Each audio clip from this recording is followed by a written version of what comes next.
औज़ुबिल्लाहिमिनश्शैतानिर्रजीम बिस्मिल्लाहिर्रहमानिर्रहीम। हकीम या ऐसन तुहाडी खिदमत च हाज़िर है। यह पौधा है बखड़े का पौधा है और अजकल ये आम मिल जाता है।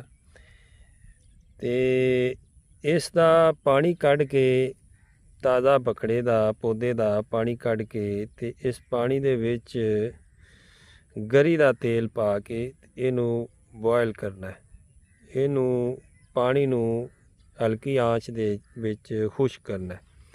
पानी खुश्क हो जाए तो तुहाडा सिर्फ तेल बकाया बच जाएगा।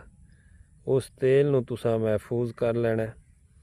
वो बंदे जिन्होंने बवासीर उल अनफ का मसला होवे, यानी नक पक जाने का या नक दे मस्सियां का मसला होवे, नक दे विच गदूद का मसला होवे या बवासीरी मस्सियां का मसला होवे, वो तेल तुसा यूज़ करना है। उस दे उत्ते लाना है या नक दे विच लाना है, टिपकाना है।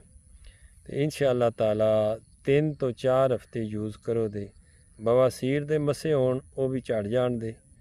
अगर बवासीर उल अनफ का मसला होवे, नक दे विच मस्सियां का मसला होवे या नक दे विच नक पक जाने का मसला होवे, नक दे विच नकसीर का मसला होवे या नक दे विच खारिश का मसला होवे, यही तेल तुसी यूज़ करो दे तो इंशाअल्लाह ताला मसे बवासीरी भी नहीं रहन लगे और नक दे मसे भी नहीं रहन लगे। बहुत शुक्रिया आप दा फीमान।